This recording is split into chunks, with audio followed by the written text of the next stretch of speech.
주님께서 여러분과 함께 요한이 전한 거룩한 복음입니다. 주님 영광 받으소서.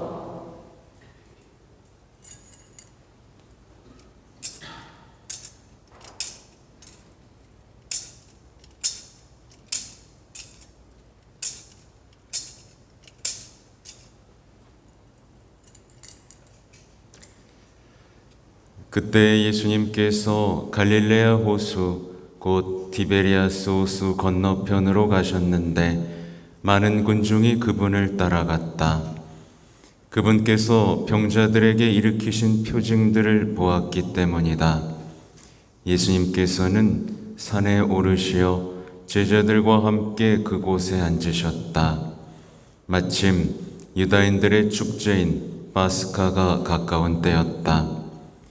예수님께서는 눈을 드시어 많은 군중이 당신께 오는 것을 보시고 빌립보에게 저 사람들이 먹을 빵을 우리가 어디에서 살 수 있겠느냐 하고 물으셨다. 이는 빌립보를 시험해 보려고 하신 말씀이다. 그분께서는 당신이 하시는 일을 이미 잘 알고 계셨다. 빌립보가 예수님께 대답하였다. 저마다 조금씩이라도 받아 먹게 하자면 200데나리오너치 빵으로도 충분하지 않겠습니다. 그때 제자들 가운데 하나인 시몬 베드로의 동생 안드레아가 예수님께 말하였다. 여기 보리빵 5개와 물고기 2마리를 가진 아이가 있습니다만 저렇게 많은 사람에게 이것이 무슨 소용이 있겠습니까? 그러자 예수님께서 사람들을 자리 잡게 하여라 하고 이르셨다. 그곳에는 풀이 많았다. 그리하여 사람들이 자리를 잡았는데 장정만도 그 수가 5,000명쯤 되었다. 예수님께서는 빵을 손에 들고 감사를 드리신 다음 자리에 잡은 이들에게 나누어 주셨다. 물고기도 그렇게 하시어 사람들이 원하는 대로 주셨다. 그들이 배불리 먹은 다음에 예수님께서는 제자들에게 버려지는 것이 없도록 남은 조각을 모아라 하고 말씀하셨다. 그래서 그들이 모았더니 사람들이 보리빵 5개를 먹고 남긴 조각으로 12광주리가 가득 찼다. 사람들은 예수님께서 일으키신 표징을 보고 이분은 정말 세상에 오시기로 되어 있는 그 예언자시다 하고 말하였다. 예수님께서는 그들이 와서 당신을 억지로 모셔다가 임금으로 삼으려 한다는 것을 아시고 혼자서 다시 산으로 물러가셨다. 주님의 말씀입니다.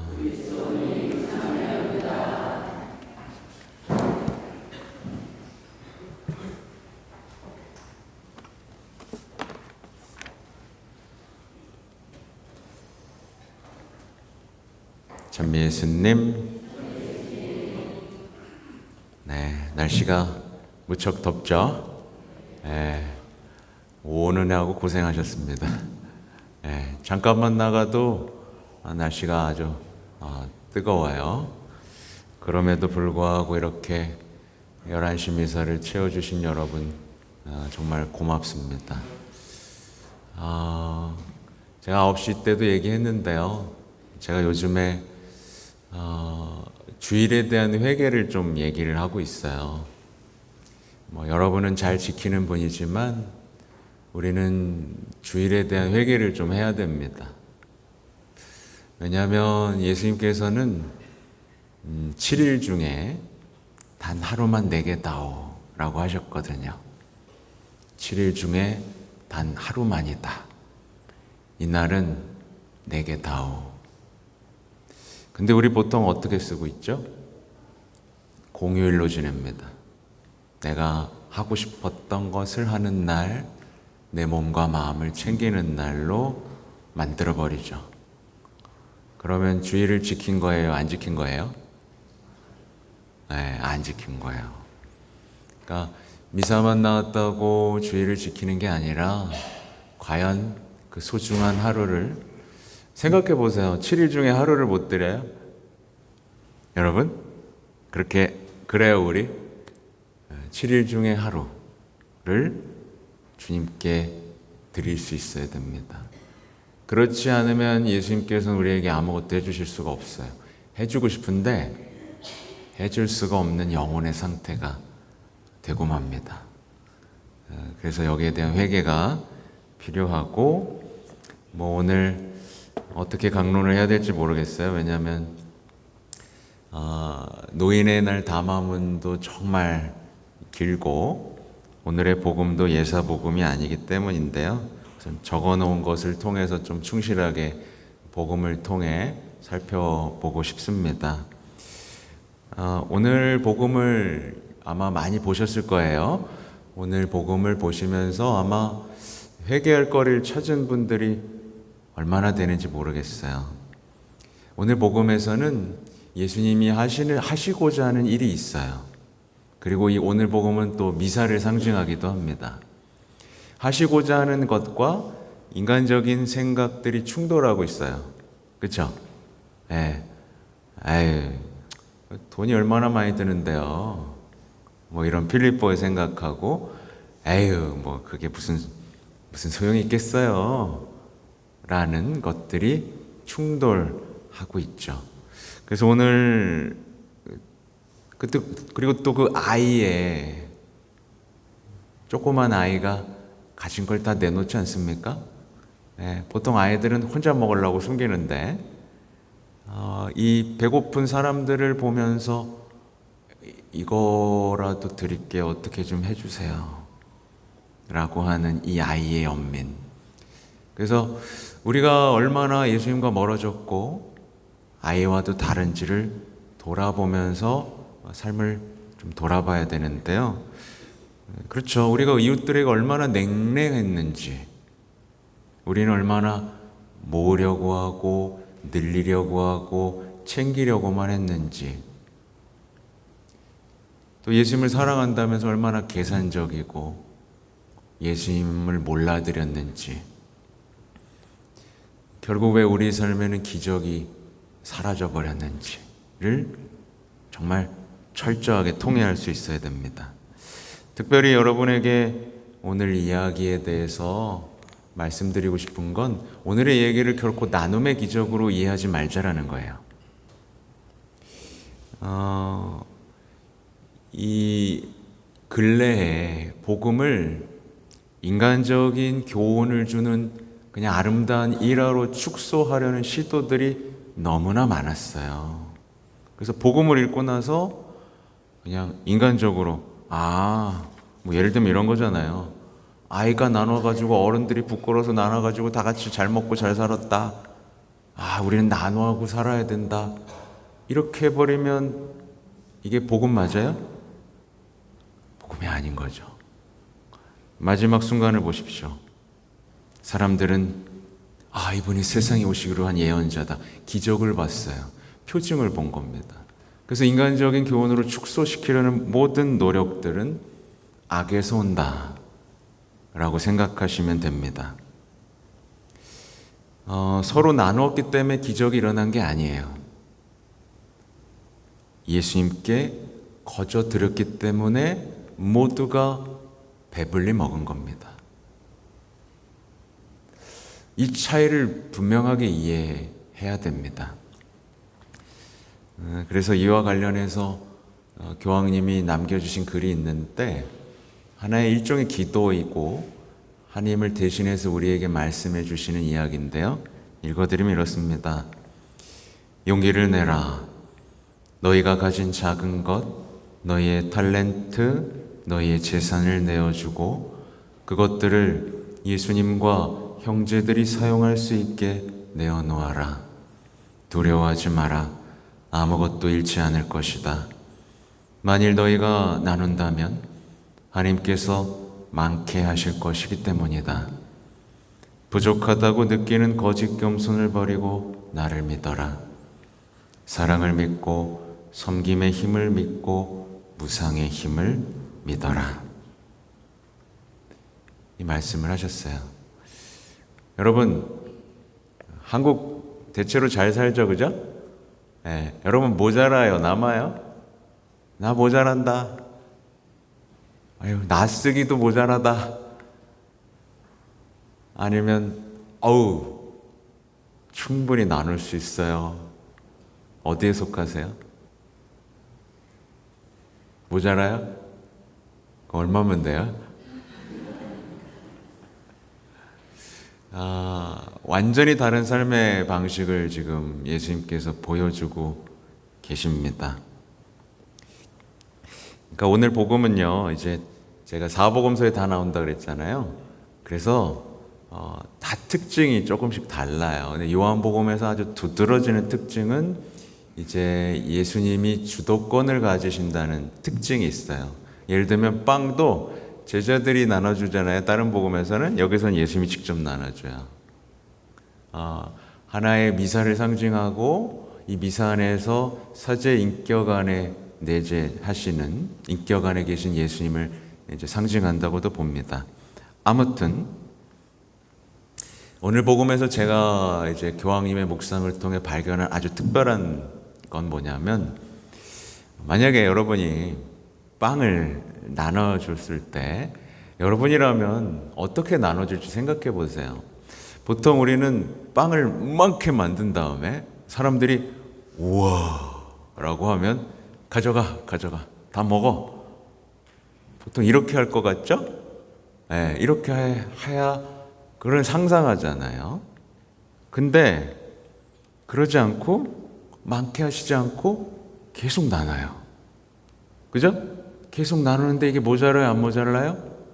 안 모자라요. 모자르지 않고 계속 나눠요. 그리고 남은 걸 모아요. 그게 너무 많아. 이 차이를 아시겠어요? 많게 한 다음에 나누는 게 아니라 계속 나누는데 모자라지가 않은 거예요. 그리고 남은 것을 모았더니 많아요.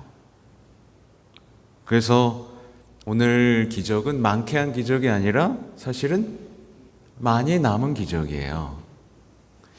그래서 우리와 예수님의 삶이 얼마나 다른지를 한눈에 볼 수 있죠.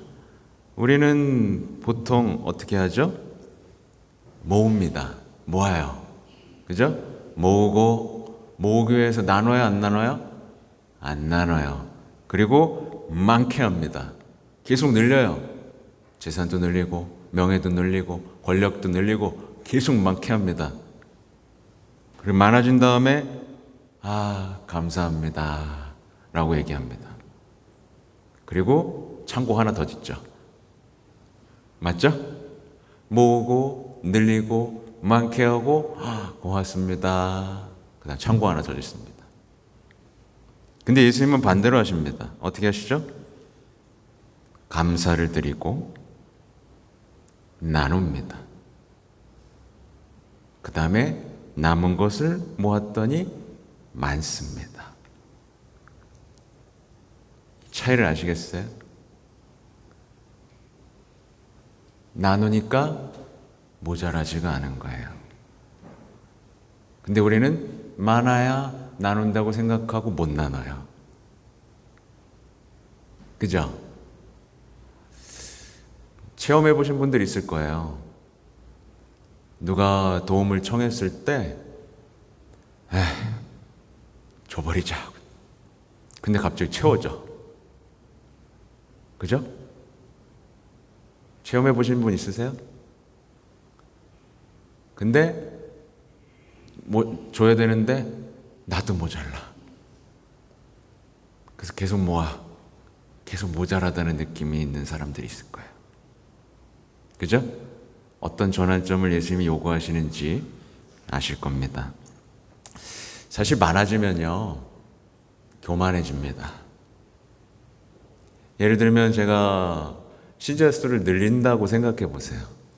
신자 수 늘리는 방법 여러분도 알죠? 쉬워요. 요즘은 좀 어려워졌어요. 신자 수를 늘리려면 신자들을 만족시켜주면 됩니다. 그들이 원하는 것을 채워주면 됩니다. 네. 그러면 많아집니다. 그러면 제가 어떻게 될까요? 역시 나는 사목을 잘해. 우쭐해지겠죠, 그죠? 많아지면 교만해집니다. 예수님께서는 많게 하는 게 아니라 나누고 거저 내놓고 남는 것이 많아지는 그런 겸손함과 온유함, 가난으로 지금 초대하고 계시는 겁니다. 남는 게 많았습니다. 왜 남았을까요? 이 미사 안에서도 남죠? 네. 왜 남죠? 가난하고 병든 이들과 나누기 위해서입니다. 곧 오늘의 이야기에서는 이 미사가 이루어지고 있는 거고, 지난주 복음이 가르쳤다 하잖아요. 독서대에서 가르치고 여기서 나누죠. 곧 아이의 봉헌은 뭐예요? 여러분이 봉헌입니다. 여러분의 봉헌이에요. 그러면 여러분에게 질문할 수 있어요. 여러분 미사에 와서 배불리 먹어요? 마음껏 먹어요? 아니 성체를 아구아구 먹냐 이 얘기가 아니에요. 배부르게 사랑을 채워가냐는 거예요. 예수님 그만 사랑해줘도 돼요. 배불러요. 이제 하나도 외롭지 않고 이제 속상하지도 않아요. 나 다 위로받았고 남아요. 남으니까 거기 두세요. 안 챙겨가도 돼요. 또 오면 또 줄 거니까. 이렇게 채워가냐는 거예요. 채워가요? 못 채워가요?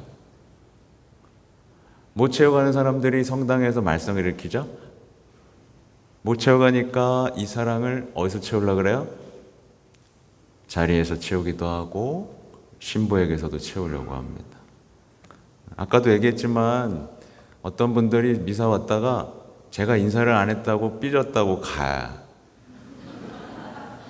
근데 제가 인사를 안 해요? 아니요. 여러분 입장 바꿔보면 알아요. 인사를 하다가 저기서 또 누가 인사하면 이렇게 봐요. 근데 그 순간 이 사람 인사하고 나 인사를 안 받네. 그러고 갈 수도 있어요. 저는요, 저를 욕해도 인사할 거예요. 왜냐하면 예수님이 그렇게 하라고 했으니까. 원수도 사랑하라고 했으니까. 그러니까 제발 삐지지 마세요. 그리고 신부한테 사랑받으려고 하지 마시고 예수님한테, 예수님이 이렇게 배부르게 주시는 그 무엇을 받기 위한 신앙으로 넘어가세요. 제발. 그죠? 너무 힘들잖아요. 네, 누군가한테 사랑받으려는 신앙은 그러니까 밖에 나가서도 똑같다니까요. 네, 자식이 그죠? 그거 너무 힘들어요. 여기서 배불리 먹어야 돼요. 여기서.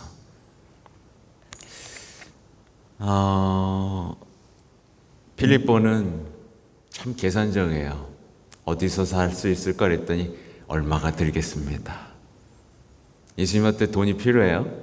아니죠. 근데 우리는 사람들 너무 많아. 돈 너무 많이 들어요. 못하겠어요. 이렇게 해버리고 안드레아는 그게 무슨 소용이 있겠어요? 라고 우리가 하는 아주 작은 기도와 희생의 가치들, 봉헌의 가치들이 무슨 의미가 있겠냐고. 아니요. 여러분의 기도가 여러분의 기도가 너무 필요해요. 그래야 기적이 일어나요. 성모님도 약속하신 게 있어요. 봉헌해다오. 그럼 전쟁을 멈추게 해주겠다. 왜 지금 전쟁이 계속되고 있겠어요? 기도하는 사람이 없어서 그래요. 봉헌한 사람이 없어서 그래요. 묵주기도를 다 놔버리니까. 천주교에서 거의 10%만 나오고 그러니까 주일 미사 참석률이 한 20% 된다고 해요. 그 중에서. 그럼 그 중에서 묵주기도 하는 사람 몇 % 되겠어요? 정말 슬픈 현실입니다. 예수님은 이토록 소중하게 여기신. 저도 이거 보면서 회개했어요. 여러분, 이 본당 아름답게 꾸미는데 돈이 없네. 근데 사실 저는 10년, 20년을 봐요. 네, 아까도 얘기했는데 옆 사람 한번 보십시오. 과연 10년, 20년 뒤에 여기 몇 명 있을 것 같아요? 10년, 20년 뒤에 원당동 성당의 신자가 몇 명 있을 것 같냐고요. 여러분의 기도가 필요하고 여러분의 회개가 필요해요. 여러분 자식들 어떻게 키웠어요? 야야야, 손해보지 말고 다 모으고 다 네 거고 성공해서 떵떵거리면 살아라. 안 했잖아요. 나누지 마. 네 거 챙겨. 라고 키웠잖아요. 그런 사람들이 오늘 복음 보면서 알아듣겠어요? 전혀 못 알아듣죠. 뭐부터 버려요? 신앙부터 버리죠. 철저히 계산적이 됐어요. 성당 간다고 뭐 돈 생기는 것도 없고, 뭐 준다고 하면 갑자기 와르르 와요. 여러분의 회개가 필요하고, 여러분이 미래를 저랑 같이 준비해야 돼요. 아름다운 세상을 위해서요. 주님이 기적을 하시기 위해서요. 본당뿐만 아니라 여러분의 가정에 기적을 일으키기 위해서 여러분이 지금 해야 될 게 뭔가가 아주 분명하게 나타나고 있습니다. 아이는 이렇게 얘기하잖아요. 사람들이 불쌍해요. 가진 건 너무 없지만 이거 드릴게요. 노인에 대해서도 짧게 얘기하고 끝내면 너무 많지만, 아까 얘기 드렸죠. 노인의 날이 만들어진 이유는 코로나 때 너무 많은 노인들이 버려졌기 때문이에요. 그리고 노인이 이 시대, 이 세속 정신 속에서 자신의 가치와 존엄성을 찾을 수가 없기 때문에 그래요. 근데 예수님은 노인을 버린 적이 없어요. 주님은 노인을 버린 적이 없어요. 아브라함, 안나, 수많은 노인들을 통해서 기적을 이뤘어요. 요아킴과 안나, 그죠? 근데 노인들마저도 개인주의 환상에 빠졌어요. 가정이 다 개인주의로 무너졌어요. 각자 살 때 행복할 거라고 해요. 근데 누구나 늙어요. 늙으면 어떻게 되죠? 도움이 필요해요. 돌봄이 필요하다고요. 근데 그때 내가 잘못 살았구나, 잘못 가르쳤구나. 늦어요. 누가 돌봐줘요? 아까 말했잖아요. 그래서 젊은이들도 정신 차려야 되는 게 개인주의, 노인 버림, 자기도 버려지는 거예요. 앞으로 더 심해지겠죠. 근데 이제 교황님이 마지막에 말씀하신 건 룩과 나오미의 관계예요. 며느리와 시어머니가 가라. 야, 남편도 죽었는데 가라. 안 가요. 뭐라고 하냐면 저는 당신을 버려두지 않을 거예요. 그리고 어떻게 돼요? 룻기 읽어보면 압니다.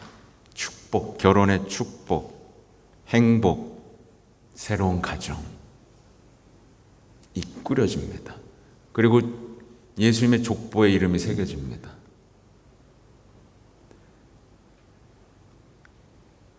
어르신들 정신 차려야 됩니다. 빨리 회개해서 빨리 나의 삶을 주님께로 고정시키고 자녀들을 위해 기도하고 자녀와 올바른 관계, 세속에서 지키는 관계가 돼서 자녀들 지켜주셔야 돼요. 네. 아셨죠? 네. 아무튼 그래도 전달을 어느 정도 다 했습니다. 아무튼 노인의 날 기도도 있고 여러 가지가 있는데요. 아무튼 전대사도 있어요. 꼭 챙기시고. 아셨죠? 네, 잠깐 묵상하겠습니다.